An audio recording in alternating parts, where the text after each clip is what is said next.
नमस्कार। कभी ये सवाल मन में उठता है कि क्या हमारी जिंदगी की कहानी पहले से ही लिखी हुई है या फिर क्या हम अपनी किस्मत के मालिक खुद हैं?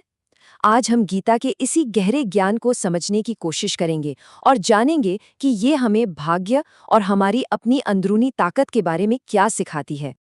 गीता में एक ऐसी पंक्ति है जो सच में एक पल रुक कर सोचने पर मजबूर कर देती है। वो कहती है, वक्त तय है, जगह तय है, घटना तय है, घटित होना तय है। सुनने में कितना सीधा लगता है ना? पर इसका असली मतलब क्या है? चलिए इस रहस्य को थोड़ा और समझने की कोशिश करते हैं। देखिए, ये पंक्ति एक बहुत ही चौंकाने वाले विचार की तरफ इशारा करती है कि शायद हमारे जीवन की हर छोटी बड़ी घटना पहले से तय है। अब अगर ऐसा है तो फिर हमारे कर्मों का, हमारी आज़ादी का क्या मतलब रह जाता है? या फिर इसके पीछे कोई और भी गहरा राज है? चलिए मिलकर इस पहेली को सुलझाते हैं। तो सबसे पहले इसी विचार को समझते हैं कि हमारा रास्ता पहले से तय है। अगर एक पल के लिए ये मान लें कि जीवन की पूरी पटकथा, पूरी स्क्रिप्ट पहले ही लिखी जा चुकी है, तो ये बात हमारे जीने के अंदाज को कैसे बदल सकती है? अक्सर होता ये है कि हम भविष्य की चिंता में ही डूबे रहते हैं, लेकिन गीता कहती है कि ये जो पूर्व निर्धारण का सिद्धांत है, इसका मतलब लाचारी नहीं, बल्कि ये तो एक तरह की आज़ादी है। ये असल में हमारे ही पिछले कर्मों का नतीजा है जो अब सामने आ रहा है। तो जब हम ये समझ जाते हैं कि हम हर चीज़ के नतीजे को कंट्रोल नहीं कर सकते, तब हम चिंता छोड़कर उस चीज़ पर ध्यान लगा पाते हैं जो वाकई हमारे हाथ में है, और वो है हमारा आज का कर्म। लेकिन एक सवाल उठता है कि अगर सब कुछ एक बड़े प्लान का हिस्सा है, तो फिर जीवन में दुख और नुकसान का क्या मतलब है? इस पर गीता हमें एक बहुत ही खूबसूरत नज़रिया देती है। वो कहती है कि हर अंत असल में एक नई शुरुआत का वादा है। ये एक बहुत ही उम्मीद देने वाला विचार है। इसका मतलब है कि जब भी हम कुछ खोते हैं, तो ये ब्रह्मांड उस खाली जगह को किसी और बेहतर चीज से भरने की तैयारी में लग जाता है। तो ये सिर्फ एक दिलासा नहीं है, बल्कि ये जीवन के पूरे चक्र को समझने का गहरा तरीका है।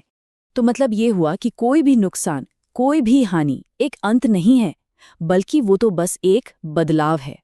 एक बहुत बड़ी योजना में हर चीज जो जाती है, वो किसी नई और अक्सर बेहतर चीज के आने का रास्ता खोल देती है।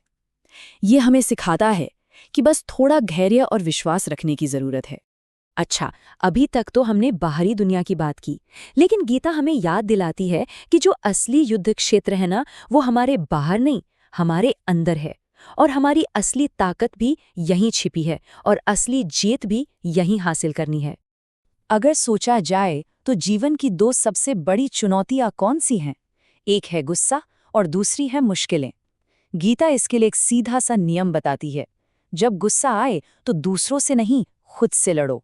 और जब मुसीबत आए तो खुद को दोष मत दो, बल्कि समय से लड़ो, समय पर भरोसा रखो। तो नियम बहुत सरल है। जब गुस्सा आए तो अपनी सारी ऊर्जा को अंदर की तरफ मोड़ना है और खुद पर नियंत्रण पाने की कोशिश करनी है। और जब मुश्किलें आए तो अपनी ऊर्जा को बाहर की ओर लगाकर धैर्य के साथ उस समय का सामना करना है। ये समझना बहुत बहुत जरूरी है कि हमारा असली प्रतिद्वंद्वी है कौन। गुस्से के मामले में हमारा सामना खुद से है, हमारी अपनी भावनाओं से, लेकिन मुश्किलों के मामले में हमारा सामना समय से है। जिस पल हम ये फर्क समझ जाते हैं, उसी पल हम अपनी ऊर्जा को सही जगह लगाना सीख जाते हैं। और अब हम गीता के शायद सबसे बड़े रहस्य पर आते हैं। वो स्रोत, वो सोर्स, जहां से हमें हर मुश्किल से लड़ने की असली ताकत मिलती है। जब श्री कृष्ण अर्जुन को पार्थ कहकर बुलाते हैं, तो वो सिर्फ अर्जुन से बात नहीं कर रहे होते, वो हम में से हर उस इंसान से बात कर रहे होते हैं जो जीवन के इस कुरुक्षेत्र में खड़ा है। और वो हमें याद दिलाते हैं कि हमारे हर जख्म को भरने की दवा वो हमारे अंदर ही मौजूद है। इसका सीधा सा मतलब ये है कि हमें अपनी ताकत के लिए किसी और पर निर्भर रहने की बिल्कुल जरूरत नहीं है।